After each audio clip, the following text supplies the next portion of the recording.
네, 안녕하십니까. 오늘 이 시간에는 통일사상 제8장 역사론에 대한 세 번째 시간입니다. 위에서 앞서 말씀드린 역사의 법칙을 이 시간에서는 좀 더 구체적으로 살펴보기로 하겠습니다. 이 말씀드린 바와 같이 인류 역사는 재창조 역사인 동시에 복귀 섭리 역사입니다. 따라서 역사의 변천에는 창조의 법칙과 복귀의 법칙이 작용되었던 것입니다. 여기서는 먼저 창조의 법칙에 대해서 설명하고자 합니다. 창조의 법칙에는 상대성의 법칙과 수수작용의 법칙과 상극의 법칙, 중심주관의 법칙, 3단계 완성의 법칙, 육수기관의 법칙, 책임분담의 법칙 등이 있습니다. 먼저 상대성의 법칙에 대해서 말씀드리면 상대물 하나하나는 모두 내적으로 서로 상대적 관계를 맺고 있는 두 요소를 지니고 있다는 것입니다. 주체적 요소와 대상적 요소가 그것입니다. 뿐만 아니라 그 개체는 외적으로도 다른 개체와의 사이에 주체와 대상의 상대적 관계를 맺고서 존재하고 운동합니다. 이러한 관계하에서 생물들은 생존하고 번식하고 발전합니다. 여기서 주체와 대상이 상대적 관계를 맺는다는 말은 양자가 서로 마주 대하는 것을 말합니다. 그런데 주체와 대상이 마주 대함에 있어서 공동 목적을 중심하고 대할 때와 공동 목적 없이 대할 때가 있습니다. 여기의 주체와 대상이 공동 목적을 중심하고 서로 마주 대하는 것, 즉 상대적 관계를 맺는 것을 특히 상대 기준을 조성한다라고 말합니다. 여하간에 이와 같이 한 개체가 반드시 타자와 더불어 주체와 대상의 상대적 관계를 맺는다는 사실을 상대성의 법칙이라고 합니다. 따라서 사회가 발전하기 위한 필수 조건은 정치, 경제, 문화, 과학 등의 모든 분야에서 주체와 대상의 상대적 요소가 상대관계를 맺는 일입니다. 이러한 상대적 관계가 형성되지 않고는 발전이 이루어지지 않습니다. 주체와 대상의 상대적 요소란 성상과 형상, 양성과 음성, 주요소와 종요소, 즉 주개체와 종개체를 사이를 말하는 것, 그러니까 주요소와 종요소를 말하는 것입니다. 그 예로서 정신과 육체, 마음과 몸, 이데올로기와 경제적 조건, 정신문화와 물질문명, 정부와 국민, 경영자와 노동자, 노동자와 생산 도구, 기계의 주요 부분과 종속 부분 등을 들 수 있습니다. 이런 예는 이외에도 무수히 많습니다. 이와 같은 상대적 요소가 주체와 대상의 관계를 맺음으로써 상호 간에 작용이 벌어져서 정치, 경제, 문화, 과학 등 모든 영역에서 발전이 이루어지게 되는 것입니다. 다음으로 수작용의 법칙에 대해서 말씀드리겠습니다. 사물의 내부에서 주체와 대상의 상대적 두 요소가 상대적 관계를 맺으면 이때 일정한 요소 또는 힘을 주고받는 작용이 벌어집니다. 주체와 대상 간의 이와 같은 상호작용을 수수작용이라고 합니다. 이 수수작용이 행해지는 곳에서 발전이 이루어지게 되는 것입니다. 역사의 발전도 이러한 수수작용에서 이루어져 왔습니다. 즉 역사에 있어서 모든 사회 분야에서 주체와 대상의 상대적 요소가 상대적 관계를 맺은 후에 공동 목적을 중심하고 원만한 수작용을 함으로써 각 분야의 발전이 이루어졌던 것입니다. 예컨대 국가가 존재하고 번영하기 위해서는 정부와 국민이 국가의 번영을 공동 목적으로 하여 주체와 대상의 관계를 맺고 원만한 수작용을 하지 않으면 안 됩니다. 또 기업에 있어서도 기업의 번창을 위해서 자본가와 경영자와 노동자와 기술자와 기계 등이 서로 주체와 대상의 관계를 이루어 원만한 수작용을 하지 않으면 안 됩니다. 따라서 상대성의 법칙과 수수작용의 법칙은 표리일체의 관계에 있으며 이 두 법칙을 합쳐서 광의의 수수작용의 법칙이라고 하는 것입니다. 수수작용은 조화적이지 결코 대립적이거나 상충적인 것이 아닙니다. 그런데 유물사가는 대립물의 투쟁으로 역사가 발전한다고 주장을 하고 있습니다. 그런데 투쟁은 발전을 위한 하나의 계기가 될 수는 있어도 투쟁이 행해지는 동안 발전은 오히려 정지하거나 후퇴하게 됩니다. 그러므로 발전에 관한 한 유물사관의 주장은 전혀 잘못된 것으로서 계급투쟁을 합리화하기 위한 위장이론에 불과했던 것입니다. 상극의 법칙에 대해서 말씀드리겠습니다. 수작용은 주체와 대상의 상대적 관계, 즉 상대 요소 또는 상대적 개체 사이에 이루어지며 주체와 주체는 서로 배척을 하게 됩니다. 이와 같은 배척 현상을 상극작용이라고 합니다. 상극작용은 본래 자연계에 있어서 잠재적인 것일 뿐 표면화되지 않으며 주체와 대상의 수수작용을 강화 또는 보완하는 역할을 하고 있습니다.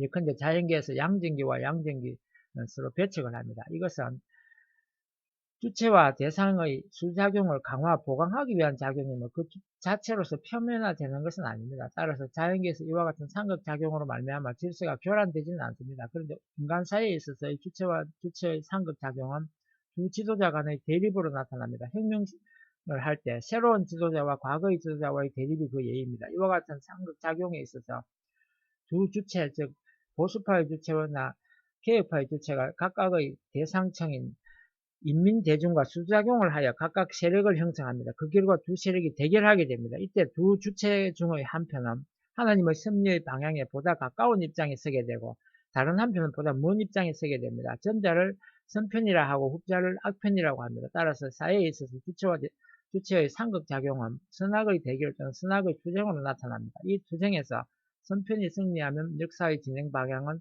조금씩 선의 방향으로 전환하게 되는 것입니다. 그러나 비록 타락한 사회를 할지라도 상극작용은 그 본래의 수작용의 보완성을 나타내는 경우가 없는 것은 아닙니다. 예컨대 국가와 국가 또는 민족과 민족 간에 평화적으로 경쟁하면서 문화적, 경제적으로 발전해 가는 경우가 그것입니다. 그리고 네 번째 말씀드릴 법칙은 역사의 법칙에는 중심주관의 법칙이 있다는 것입니다. 중심주관의 법칙에 의해서 설명을 하면 주체와 대상의 수작용에 있어서 주체는 중심에 서게 되고 대상은 주체의 주관을 받게 되는 것입니다. 그 결과 대상은 주체를 중심으로 원한운동을 하게 됩니다. 자연계에 있어서 지구가 태양을 중심으로 돌고 전자가 핵을 중심으로 도는 것과 같이 물리적인 원한운동이 벌어집니다. 그러나 인간 사회에 있어서의 주체와 대상의 관계는 주체의 마음과 대상의 마음과의 관계이므로 대상의 마음이 주체의 명령, 지시, 부탁 등에 쾌히 따른다는 의미에서 원한운동이 벌어집니다.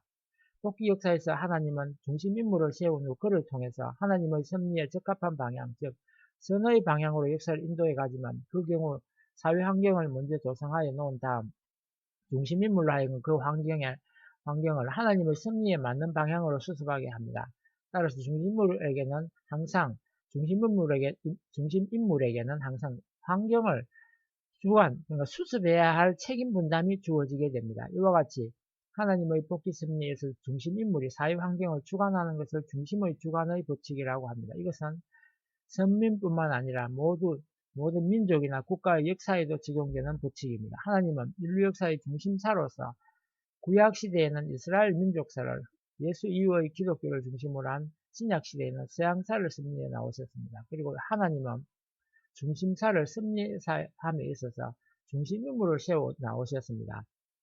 구약시대의 노아나 아브라함, 야곱, 모세, 열왕들, 또 예언자들, 그리고 신약시대의 어거스틴, 여러 교황들, 칼빈, 루터 등의 기독교 지도자들과 프랑크 왕국의 찰스 대제라든지 영국의 헨리 8세, 미합중국의 워싱턴, 또 링컨 등의 정치 지도자들도 각 시대에 세워진 중심인물들이었습니다. 한편 하나님의 섭리를 방해해온 사탄도 자기를 중심으로 한 지배권을 확립하고자 사탄 편의 중심인물을 세운 후 그를 통해서 하나님의 섭리를 방해하면서 사회 환경을 주관해 나왔습니다.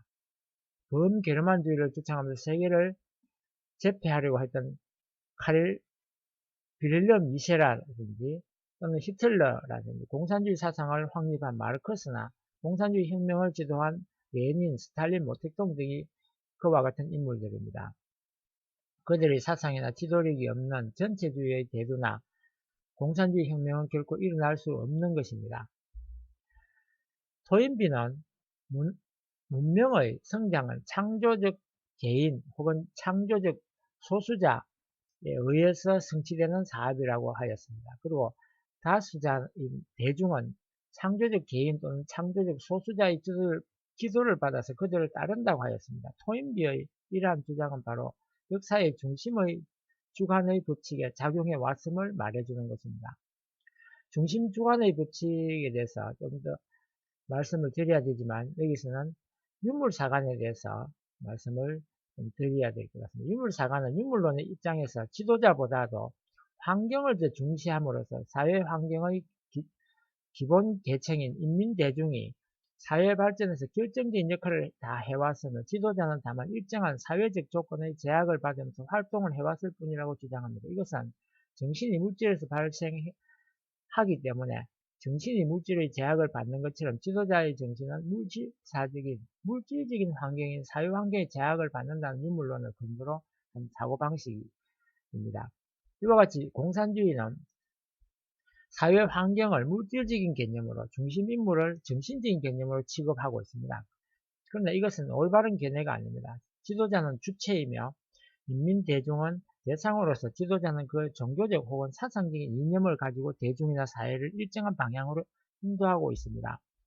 그리고 다섯 번째는 3단계 완성의 법칙에 대해서 말씀드리겠습니다. 창조 원리에 의하면 모든 사물의 성장이나 발전은 소생장성 완성의 3단계 과정을 거쳐서 이루어집니다. 예컨대 식물은 씨에서 싹이 나는 단계, 줄기에서 자라고 잎이 생겨나는 단계, 잎이 피고 열매가 맺히는 단계를 통하여 그 성장을 완성을 합니다. 이 법칙이 역사에도 적용되어서 3단계의 과정을 통하여 재창조의 섭리가 이루어져 왔습니다. 즉 어떤 하나의 섭리적 행사가 실패로 끝나면 비슷한 섭리가 3차까지 되풀이 되면서 3단계에서는 반드시 완성하곤 하였습니다. 예컨대 복귀섭리의 기대를 세우시려던 섭리가 가인아벨의 현재의 실수로 인하여 아담 가정에서 이루어지지 못하고 노아 가정을 거쳐서 아브라함 가정에 갔어야 비로소 이루어졌으며, 또 아브라함 가정에 있어서도 아브라함 대에 이루어지던 복귀 대조성의 섭리가 아브라함의 재물 현재의 실수로서 이삭의 대를 거쳐서 3대째 야곱에 이르러서 비로소 이루어지게 됩니다. 메시아, 즉 후아단으로 오시는 메시아의 재림도 강림도 마찬가지입니다. 아담의 타락으로 인하여 창조 목적을 이룰 수 없게 되자 하나님은 제2의 아담으로서 예수님을 보내셨습니다. 그러나 십자가형으로 인하여 예수님마저 창조 목적을 완전히 이룰 수 없게 되자 제3의 아담으로서 재림주를 강림케 하시는 것입니다. 재림주를 막기 위한 준비기간인 근시에 있어서 헤브라이즘 복고운동과 헬레니즘의 복고운동도 각각 3단계의 과정을 거쳐서 전개됩니다. 헤브라이즘 복고운동이란 신본주의적 운동, 즉 종교개혁을 말하는 루트나 칼빈을 중심으로 한 제1차 종교개혁에 있어서 존 웨슬레와 폭스 등에 의한 제2차 종교개혁이 일어납니다. 그리고 오늘날 통일교회를 중심하고 제3차 종교개혁이 전개되고 있습니다. 한편 헬레니즘이란 인본주의 운동을 말합니다. 제1차 인본주의 운동인 르네상스에 이어서 제2차 인본주의 운동으로서 계몽사상 운동이 일어났고 이어서 제3차 인본주의 운동인 공산주의 운동이 오늘날에 이르기까지 전개되어 왔다는 것입니다. 헤브라이즘 복고운동은 하나님 편의 복고운동으로서 전개되었으며 헬레니즘 복고운동은 인본주의 운동으로서 전개되어 왔던 것입니다. 이 인본주의 운동은 인간을 점차 하나님으로부터 분리시키는 사탄편의 운동이었습니다. 이 운동이 마침내 무신론으로 흐른 것은 그 때문입니다. 그런데 신본주의 운동이 3단계를 통하여 성공하면 사탄편의 사상운동인 인본주의 운동은 필연적으로 실패하게 됩니다. 따라서 하나님 편의 3단계 완성의 법칙은 사탄편에 있어서 3단계 필멸의 법칙이 되고 마는 것입니다. 즉 제3차 신본주의 운동인 통일교회 운동의 성공과 제3차 인본주의 운동인 공산주의 운동의 멸망은 모두 필연지사인 것입니다. 육수기간의 법칙에 대해서 말씀드리겠습니다. 성서에는 하나님의 창조, 우주 창조에 있어서 아담의 창조가 6일이 걸렸다고 기록되어 있습니다. 즉 아담 창조는 육수기간을 앞에 두고 시작되었는데 이 기간은 아담을 만들기 위한 준비기간이었습니다. 마찬가지로 재창조 역사에 있어서도 제2 아담인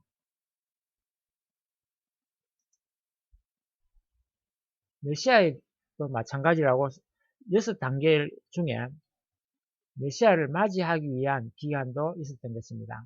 이것도 역시 6기간을 통해서 전개되는 것입니다. 기원전 6세기경에 유대민족을 바빌론에 포로로 잡혀가게 되어 그들의 불신앙을 회개토록 하신 것은 6세기 후에 강림할 메시아를 막기 위한 준비였습니다.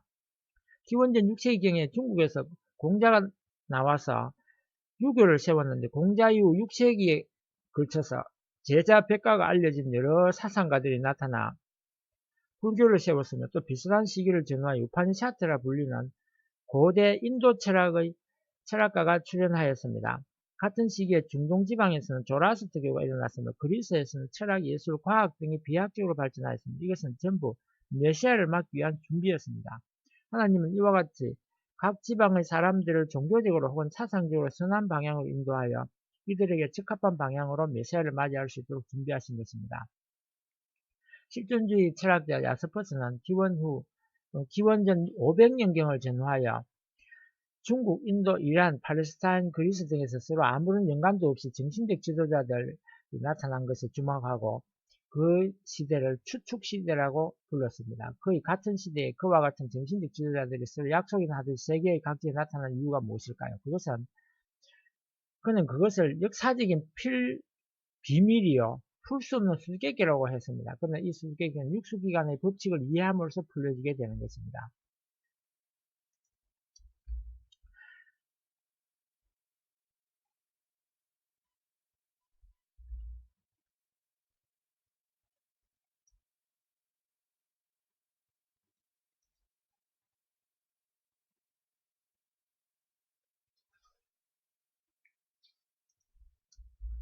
메시아, 즉 강림의 육수 재림 때에도 마찬가지입니다.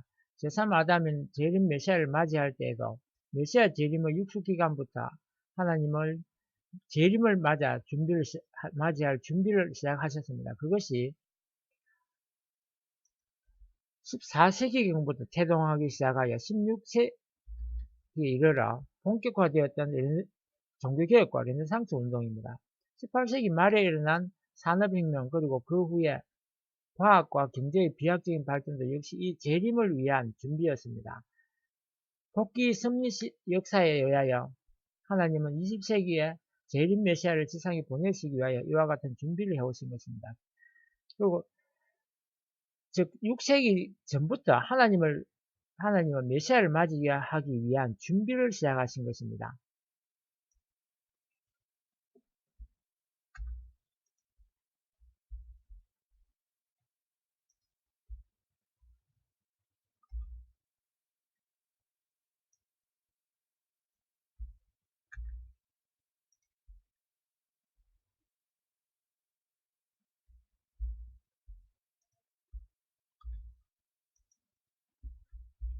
예수를 맞이하기 위한 6세기 전에 나타난 종교가나 철학자들은 메시아의 길을 준비하는 사명을 가진 천사장의 입장이었습니다. 따라서 그들이 말한 사랑과 진리는 완전한 것이 아니라 부분적인 것이었습니다. 하나님의 아들인 메시아만이 참 사랑을 실천하며 참 진리를 밝힐 수 있으며 그 사랑과 진리를 통하여 비로소 그때까지의 종교나 사상의 모든 무해결 문제를 해결할 수 있는 것입니다. 종교의 교리나 철학의 내용은 하나님이 천사를 통해서 가르친 불완전한 사랑이요. 불완전한 진리이기 때문에 메시아 강림 때가 되면 어차피 미해결의 문제들이 드러나게 됩니다. 그리하여 그때까지 종교는 무력화하게 되는 것입니다. 이때 메시아가 강림하여 종교의 무력화한 종교나 사상을 절대적인 참사랑과 참진리로서 보완하여 소생시킨 후에 종교 통일, 사상 통일을 이루면서 통일세계를 실현하게 되어 있습니다. 그러나 예수님은 십자가에 돌아가시기 때문에 통일세계는 실현되지 못한 채 그 사명은 재림주에게로 인계되었으며 따라서 불교, 유교, 동양 철학, 그리스 철학 등도 통일되지 않은 채 그대로 재림 때까지 남아지게 되었습니다. 그리하여 조림 때에 이루어져야 했던 종교 통일, 사상 통일의 과업을 재림 때에 비로소 완성하게 됩니다. 즉 재림전은 이때까지의 종교나 사상의 미해결의 문제를 하나님의 참사랑과 참진리로서 해결한 후 종교 통일, 사상 통일을 이루어서 통일 세계를 실현하게 되는 것입니다. 여기서 유의를 해야 할 것은 재림주를 막기 위한 6세기 전부터의 준비 기간은 메시아 초림 시기의 6세기 전과 같이 굳이 새로운 종교나 철학을 세울 필요가 없으며 기존의 종교나 철학을 잔존시키면 되는 것입니다. 오늘날까지 불교 등이 남아왔던 것은 그 때문입니다. 단 중동에 있어서 조라스트교는 선악의 이신의 종교이기 때문에 7세기경에 유일신교인 이슬람에 의해서 배치되었던 것입니다. 마지막으로 책임 분담의 법칙에 대해서 말씀드리겠습니다. 인간 시조 아담 해와에게는 역사, 즉 하나님도 간섭할 수 없는 책임 분담이 주어져 있었습니다. 그것은 인간에게 우주의 주관주로서의 자격을 부여하기 위해서였습니다. 그래야 하나님은 책임 분담의 틀 위에서 아담 해와가 자신들에게 부여된 인간으로서의 책임 분담을 완수함으로써 만물에 대한 주관주가 되어야 했습니다. 그러나 그들은 그 책임 분담을 다하지 못하고 타락하고 말았던 것입니다. 재창조의 섭리에 있어서도 하나님의 책임 분담과 인간, 즉 섭리적인 중심 인물의 책임 분담이 완전히 합쳐짐으로써 같은 창조의 섭리가 완성하게 됩니다. 여기서 인간의 책임 분담이란 즉 섭리적 인물에게 주어진 사명을 자신의 자유의지에 의해서 책임을 지고 완수하는 것을 의미합니다. 따라서 섭리적인 인물들이 자신의 지혜와 노력으로 하나님의 뜻에 맞도록 책임 분담을 다하면 복귀 섭리는 새로운 단계로 발전하지만 만일 그 인물이 책임 분담을 다하지 못하면 그를 중심으로 한 섭리는 실패하게 됩니다. 그래야 섭리는 연장되고 일정한 순리적 기간을 경과한 후에 하나님은 새로운 인물을 소명하여 동일한 섭리를 다시 반복하시는 것입니다. 인류 역사가 죄악 역사로서 오늘날까지 연장되어 온 것은 섭리적 인물들이 계속해서 책임 분담을 완수하지 못하기 때문입니다. 예수님이 십자가에 달리심으로써 통일세계를 실현하지 못한 것은 세례요한이나 제사장, 율법학자 등 당시의 유대교 지도자들이 책임 분담을 완수하지 못했기 때문입니다. 오늘날까지 공산주의가 전 세계를 혼란에 빠뜨린 이유도 산업혁명 이후 기독교 국가의 지도자들이 책임 분담을 완수하지 못했기 때문입니다. 공산주의가 무너진 현 시점에 있어서도 민주주의 국가의 지도자들은 대우각성하여 하나님의 뜻에 맞도록 책임 분담을 완수하지 않으면 안 됩니다. 즉 하나님의 참 말씀과 참 사랑으로 공산주의 국가 사람들까지 인도하여 하나님 편에 서도록 하지 않으면 안 됩니다. 그렇게 함으로써 참된 세계 평화와 함께 지상천국의 실현이 가능하게 되는 것입니다. 네, 이상 제가 세 번째 시간 역사론에 대해서 말씀을 마치고 다음 시간에는 네 번째 복귀의 법칙에 대해서 말씀을 드리도록 하고 여기까지 하고 마치도록 하겠습니다. 아직 구독을 안 하신 분들은 구독을 해주시고 엄지척도 부탁드립니다.